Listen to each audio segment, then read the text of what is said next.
Miami U.S. Attorney Alex Costa, he allegedly said that he did work for an intelligence agency. So could you resolve whether or not he did? And also, could you say why there was a minute missing from the jailhouse tape on the night of his death? Yeah, sure. If I Could I just interrupt for 1 second? Are you still talking about Jeffrey Epstein? This guy's been talked about for years. You're asking, we have Texas, we have this, we have all of the things. And are people still talking about this guy, this creep? That is unbelievable. Do you want to waste the time, and do you feel like answering? I don't mind answering. I mean, I can't believe you're asking a question on Epstein at a time like this where we're having some of the greatest success and also tragedy with what happened in Texas. It just seems like a desecration, but you go ahead. That was a cabinet meeting yesterday that sent shock waves through the MAGA verse, in which President Donald Trump, after having promised for years to get to the bottom of the Epstein case, into women or men or whatever, comes up and they're very attractive and they're laughing at your jokes and you're buying them a drink. Next, he's inimical to the U.S. national interest. National interest. Dr. Michael Scheuer, one of the many former top CIA officials who has said as much in recent days. Here he is on our show, The Absolute Truth, saying this from earlier this week. We are no more than the play toy of the Israelis. You want to know why that business about no list of people? It's because these Israelis and the CIA and MI6 were all involved in that adventure on Little St. James Island. No list of people. It's because these Israelis no list of people. It's because these Israelis and the CIA and MI6 were all involved in that adventure on Little St. James Island. yeah. Well, thank you so much for having me on again, ma'am. And I'm in the 2nd district, actually. So, Sorry. Yeah. You meant to say second, I know, because that is your favorite district. It is. I actually grew up so close to there. Yeah, that's. I know you did. I know thirds we butt up against each other, and possibly I got redid. Play Benny show, and oddly enough, I got a lot of grief from members and some in our leadership told me to quit talking about stuff like that. And then about a week later, a story broke, oddly enough, that there was a prostitution ring, oddly enough, run by somebody that was Chinese, and that it listed several groups of people that were in there. They said government officials, which alerted me to the thing, and powerful people, and I forget, there was like 3 categories, but that was pretty much it. And then oddly enough, about a week later, that story disappeared. And Benny, he's a buddy of mine on that, it runs the Benny show that you use that from. He had that article and he put it out and showed, we were just talking about that, and they never did release the black book, and that's always the way it goes. Somebody with enough money, enough power, enough influence goes in and changes it. And the Russians had a thing, and it had a name. It's called honeypots. And you can look it up about that. And they never did release the black book. And that's always, there's been rumors and innuendos. I think most of those are pretty true about who was on that. Some of the Hollywood elites and some other influential people in business, billionaire types that were on that list. And they, and I believe that list has been destroyed. I don't believe the Trump administration ever got the actual list that was there. I've talked to Bonji, so I get it, but that is Washington. And why do you think nobody trusts Washington? I mean, the Kennedy assassination, we had a hearing a couple of weeks or a month ago or so, and Chairwoman Luna chaired that. And, I asked a doctor who was in the room, in the emergency room where Kennedy's body was. He talked about an entry wound going one way and an exit wound going out, and an entry wound coming in the other way and going out. And he had a diagram up. That should have been a national news story, but they've waited so long and it's been so diluted that nobody, there was a conspiracy to kill John F. Kennedy, and there was possible government involvement, possible organized crime involvement, and others. And that proof has been brought out. Roger Stone wrote a book about it, but nobody's talking about it because enough time. And that's what this town does. They suppress information long enough, and the elites always get by with it until they meet their maker. And then, I think the Bible's pretty clear about what happens to people that abuse children. And yeah, am I disgusted? I am completely disgusted. But am I surprised? Go back and read some of my interviews before. I said, I don't think they're ever going to bring anybody in. I never thought they would, because we're in a fallen world, and Washington, D.C. is the tip of that spear, driving us straight to hell. And I'm not overreacting. You're not. That's not hyperbole, Congressman. Hyperbole. Having spent so many years there. I'm going to tell my press. I think sometimes people probably say we overstate it to sensationalize it for television. But I can tell you, when I moved in that city and I started covering Congress and politics, you could just feel it. Now, I am a Christian, so I'm more sensitive to that. But you can just feel it in that place. Look, you had said that. I think you even said that on this show, that you doubted anyone would be brought in, because we've talked about the blackmail issue many times, because I have often said that blackmail is the currency that DC runs on. That was very evident to me pretty early on in my career, and I went into it with totally naive, and it became clear. Can I explain something? One other way they do it, and it's the most prevalent way, I think, is they employ a member of your family or your wife and your girlfriend, possibly. Mm-hmm. And, I think you're seeing that in some of these NGOs and other things. And that's why you're not seeing a big push to Congress to really defund things in USAID, certain programs in there, because of those connections. And I've been told not to say those kind of things too. And I get it, but it's the truth. And who tells you to say that, not to say that? Because when we're talking about the powers of control, it's always somebody that's allegedly a friend of yours or close to you. It's the standard operating procedure. I remember one time somebody said something to me about something I was digging into, and it was in one of the tunnels, and they just happened to meet me there, walking, as my usual schedule, and said, "Hey man, let me ask you something." And and they said, "Do you really want all this stuff out?" And and it was kind of couldn't really decide if I was being measured or if I was being recorded or what. But I don't know. People call that paranoia until it comes out, months or years later, what really went down. So it's a crooked town. We got to get more involved. That's why when 12% of the population votes, that's what we get. Republicans were the worst at it. We elect a president and then we forget everything else. And we from school boards, city councils, mayors, state legislators, governors, and Congress. And, we elected a president, we win. Well, go back and take a civics class, because it doesn't work that way. And when you've got dirtbags in office and you continue to reelect them, guess what? You got dirtbags, and they infect the rest of them.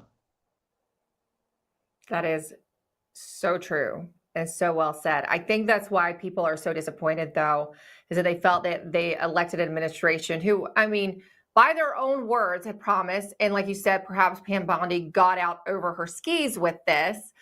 In fact, your colleague, Representative James Comer, also had let us know not too long ago that the evidence probably had been destroyed already. He indicated that it was missing. One of our colleagues here at LindellTV asked Bondi about that on the North Lawn a matter of weeks ago, and she laughed it off. Let's take a listen to what she said about Representative Comer's statements.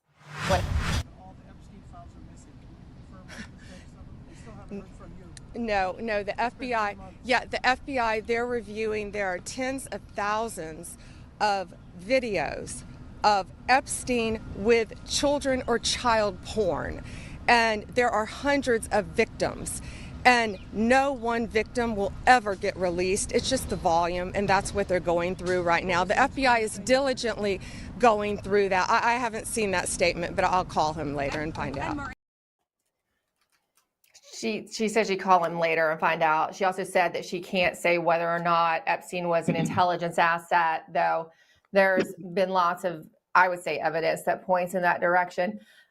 I think also the way they've messaged on this is not doing them any favors. They're making it sound as if it's definitive. He didn't conduct blackmail. And Pam Bondi has contradicted herself many times about these files. Her comments have not aged well. If they'd even just said, well, maybe the evidence had been destroyed, I think that's probably what has happened. I think there's probably some backups of it somewhere based on the fact that you had investigators in Florida also looking into Epstein. I think if you dug hard enough, you could probably find it. But they're not doing themselves any favors in creating or endearing themselves to the public trust by the way they're handling it, Congressman. I couldn't agree with you more. I believe earlier on in the,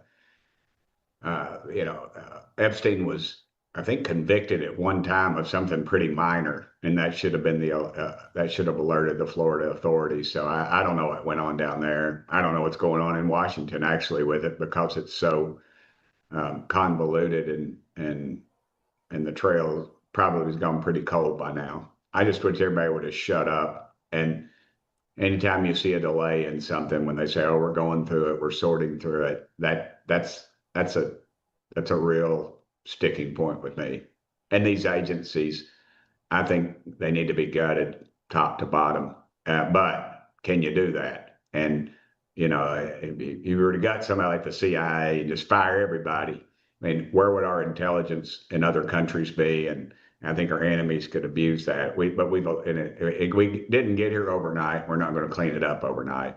Again, Trump's first administration, he fired the top level. Everybody thought that saved it. It's those second and third tier dirtbags that never seem to be gotten away. I'll give you an example. Committees have staff members, and some of the staffs, I mean, it could be over 40 staff members. And you wonder why no good legislation gets passed, or what happens is you bring a good bill, like I did, the bill defunding the Taliban. We found out through some sources they're getting close to $40 million. It took me over a week. The State Department said they have a document said close to $5 billion. We think it's flowed in there through some different sources. So it took me over a year, to get this thing through. And man, it's like pulling teeth. Everybody wanted me to do a study or something. And so what happens? A lobbyist or some big shot's got some staffers here, and then they come to a congressman like myself who wants to pass something, who likes to see that article in the paper or on the local news. Congressman such and such passes bill. Well, it keeps the same name, but then they just pass a study. And that's the way they get you. Yeah. It's not as expensive to buy people or buy your policy or your initiative as most Americans would imagine. I do want to ask you,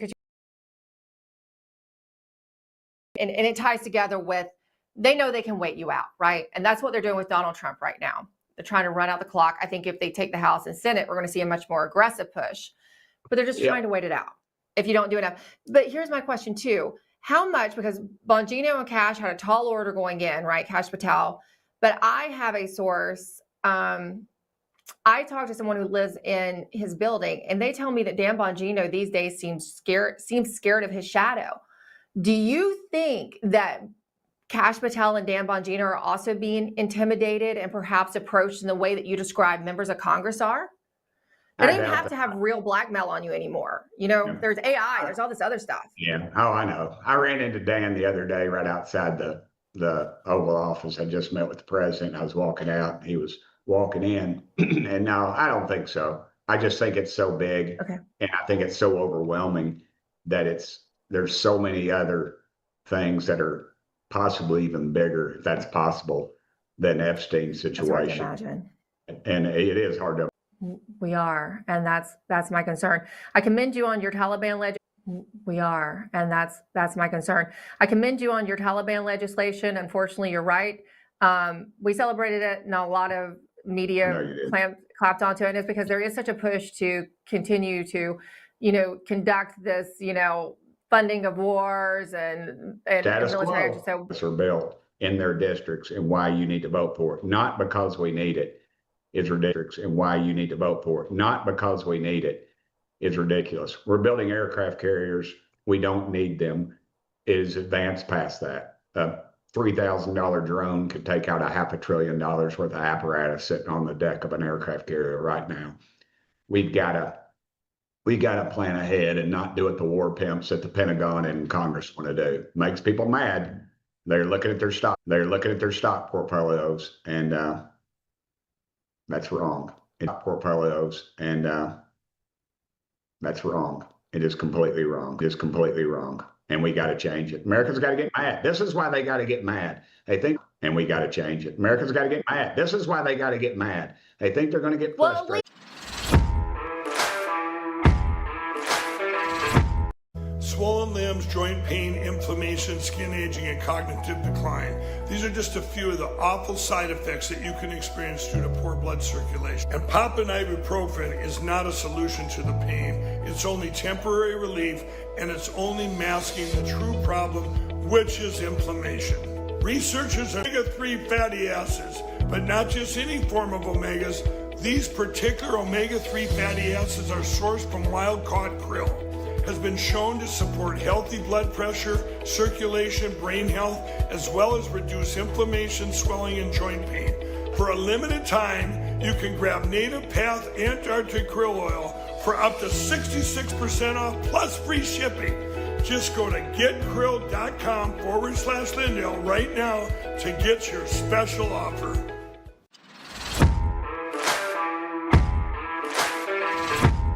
Well, it's just going through a list here, Mr. President, and I think the Vice President's pointed out to the great team you have, and all these achievements that have happened domestically.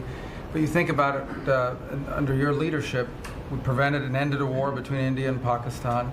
NATO's now at 5% for the first time ever, the highest numbers ever. A peace deal between the Democratic Republic of Congo and Rwanda. A 12-day war that ended with an American operation that we're the only country in the world that could have done. The costs of the conflict have already been too high, especially for our Christian brothers and sisters in Armenia. According to Armenia Weekly, quote, in Armenia and Artsakh, Christians' faith and cultural heritage have made them targets of aggression, particularly from Azerbaijan and Turkey. Artsakh, also known as Nagorno-Karabakh, has been home to Armenian Christians for centuries. This heritage targeted particularly by Azerbaijan. During the 2020 war, Azerbaijani forces shelled Armenian churches. Following Azerbaijan's blockade of the Lakan corridor in 2022 and 2023, over 120,000 Armenians were forced to flee, effectively ending the Christian presence in Artsakh. In other words, the Azerbaijanis have ethnically cleansed our Christian brothers and sisters in the disputed part of Armenia, and the United States, as well as our allies in Islamist Turkey and Israel, helped the Azerbaijanis, unfortunately, to do this. Of course, with all things beneath the ethnic cleansing and religious warfare, there are real geopolitical concerns afoot, which is why we turn to our friend, the preeminent geopolitical analyst and author most recently of the Noble State Governance Options in an Ignoble Era. Mr. Gregory Copley joins us now. Greg, it's good to see you. I think this is a bit of a bright spot. Some people will say, well, you know, we don't want to be involved anywhere. But what's also interesting about this, Greg, I was talking to Michael Scheuer the other day. Abu Dhabi, and that's really good. Aliyev, and basically the Armenians kept insisting that this was Armenian territory, and under international law and history, this was always part of Azerbaijan. Now, Azerbaijan said you can keep this as a Christian or Armenian-speaking enclave. That's not a problem, but this is Azerbaijani territory. And Armenia kept ignoring this, and very foolishly, because the Armenian government is enormously corrupt, although the new Prime Minister, Pashinyan, is trying to clean it up. But basically, the Armenians kept shelling Azerbaijan, which is the key to the control of Central Asia and the Caspian Sea. Is the key to the control of Central Asia and the Caspian Sea and the like, and was supporting Armenia. in the OECD its constitution, which would not claim Azerbaijani territory. Its constitution, which would not claim Azerbaijani territory. They will resume their historical trade across the area, including trade down to the exclave of Nakhchivan, which was a part of Azerbaijan cut off by Armenia. So all of this is set to resolve, and this could greatly enhance the ability of the outside world to connect with Central Asia through Azerbaijan, through Armenia, into Central Asia, the Caspian, and so on. Very important strategically for the US. And finally, because of the Trump administration, the US is not backing this old OECD line. Be used by Israel to launch attacks on Iran, but relations between back to be used by Israel to launch attacks on relations between back to be used by Israel to launch attacks on Iran, but relations between Baku. And now, Prime Minister Pashinyan in Armenia has definitely taken, if you like, the issue to heart, wants a resolution because it's the only way Armenia can now prosper. And there can be a massive exchange in that whole region once Azerbaijan and Armenia do achieve a peaceful relationship. And I think it can hold. The Russians have basically told the Armenians to stop, relying on Russia to support them when they would attack Azerbaijan, and the war with them when they would attack Azerbaijan. And the wars, by the way, which resulted in Armenia's defeat, were because the Armenians started killing Azerbaijanis across the Nakhchivan, and that has border with Turkey. But as we gradually see this opening up, and as we see the changes occurring in Iran, and I believe there will be a change of government,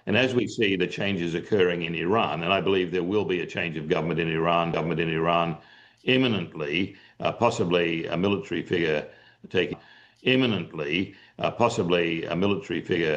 taking control, then you start to see this massive new economic zone. Opening up, not just including Armenia, Azerbaijan, Iran, but also going well into the 5 Central Asian stands. And then you have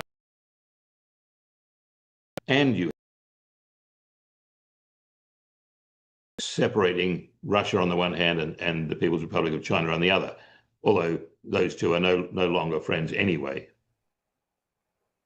Yeah, true.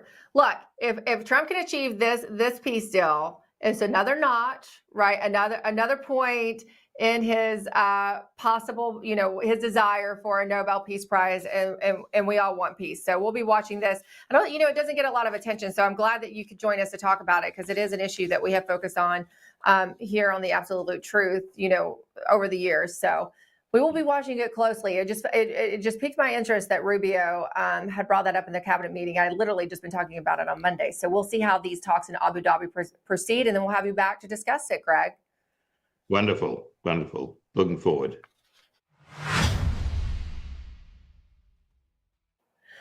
A massive lawsuit filed by a group of doctors is underway now, targeting the current Health and Human Services Secretary, Mr. Robert F. Kennedy Jr. Now, according to biotech analyst Karen Kingston, quote, an unnamed plaintiff, an unnamed Dr. Jane Doe, claims that Kennedy's CDC directive regarding providing informed consent on COVID-19 vaccines for pregnant women creates barriers to access to the vaccine and has left Jane and her husband overwhelmed with stress and uncertainty. Even though she is a doctor and her doctors advised her to get another dose later in pregnancy to better protect herself and her baby from contracting this deadly disease. It's just like we always knew, honestly, these doctors don't care about our safety. They care about control. Your right to choose whether or not to be vaccinated, choose whether or not to vaccinate your kids. That's the threat to their precious worldview and their bottom line. Everything's about control. That could be the theme of the show today. After all, there are already reports indicating that there has been such a rise in vaccine hesitancy amongst Americans that pediatricians' offices are massively scaling back purchases of vaccines from pharmaceutical companies. And that's likely the real cause of this lawsuit against RFK. Now, we reported about this earlier this week. Institute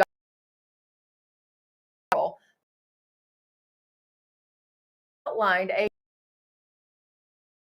RFK. Why? Well, need for vaccines. It should massively dent big pharma's bottom line, which clearly thrives on the demand for vaccines and other treatments that Kennedy is rightly calling into question. Joining us now is Karen Kingston. She's a noted biotech analyst and the author of the always excellent Kingston Report on Substack. Karen, it's good to see you. We knew this kind of lawfare would be waged, so that's absolutely no surprise. The claims of stress and lack of sleep kind of crack me up a little bit, and you can't put your name on it. You're Dr. Jane Doe. How effective could this campaign be? Because I do imagine that pharma is worried, because I can tell you anecdotally when I'm talking to moms in the area now, everybody knows my vaccine story with my kids. I chose not to vaccinate. I've been very open about why. I've shared that story on Dr. Drew and all over the place. But I am hearing more mothers open up to me and say, I'm not getting the childhood vaccines anymore now. I don't feel comfortable based on what we know. So obviously pharma's worried and they're going on the war path. Yes. I've been very open. Emergency use authorization in the PrEP Act, the Secretary of Health and Human Services, and in the PrEP Act, the Secretary of Health and Human Services. So if this lawsuit goes through, they're going to turn, that gun is going to turn around and be pointed.